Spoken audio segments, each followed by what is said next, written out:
हनुमान जी महाराज को 3 तरह की माला समर्पित होती है। एक आंकड़े के पत्ते की, दूसरी बेलपत्र के पत्ते की, तीसरी पीपल के पत्ते की। ये 3 तरह की माला जब हनुमान जी महाराज को समर्पित होती है। आंकड़े की माला महाराज एक अवतार श्री हनुमान जी महाराज है।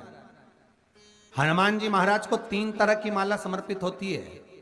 एक आंकड़े के पत्ते की, दूसरी बेलपत्र के पत्ते की, तीसरी पीपल के पत्ते की। ये 3 तरह की माला जब हनुमान जी महाराज को समर्पित होती है।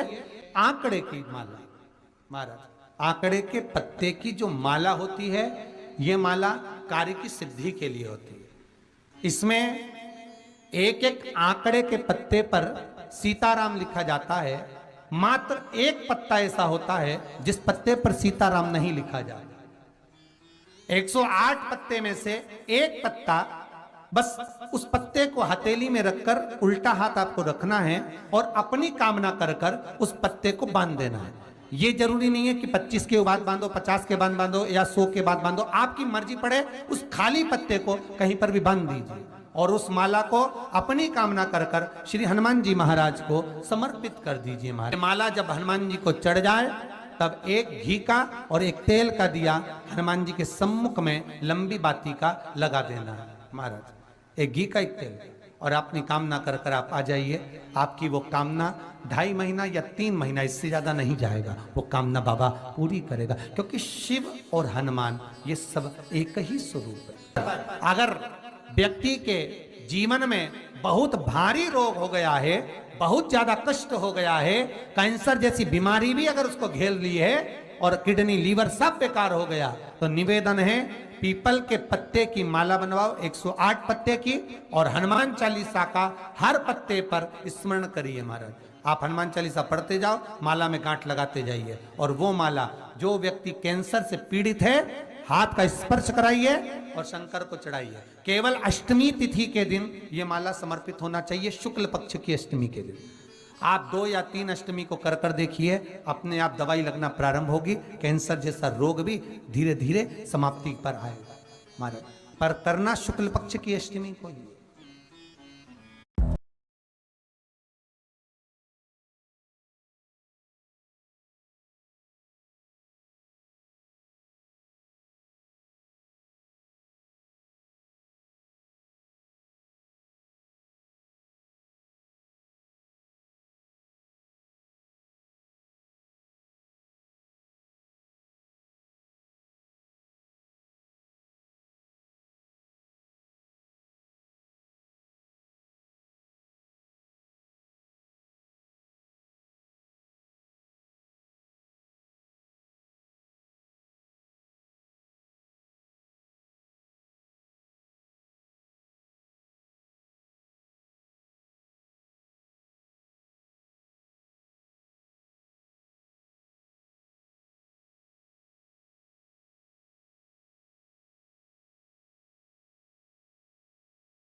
महाराज कोई बच्चा एग्जाम में बैठ रहा है, सीए की पढ़ाई कर रहा है, कोई बहुत बड़े एग्जाम में बैठा, पास हो ही नहीं रहा, बहुत हार गया, बेलपत्री की माला चढ़ाई।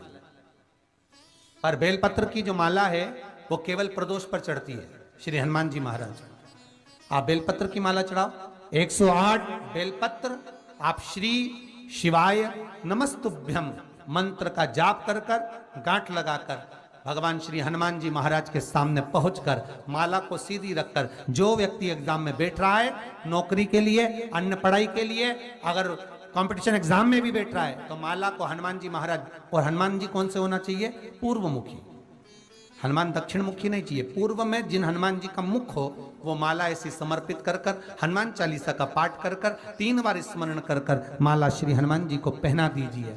ऐसा कोई एग्जाम नहीं जिसमें से आप निकल ना पाए महाराज, पर करना आपको पड़ेगा। प्रदोष का दिन होना चाहिए,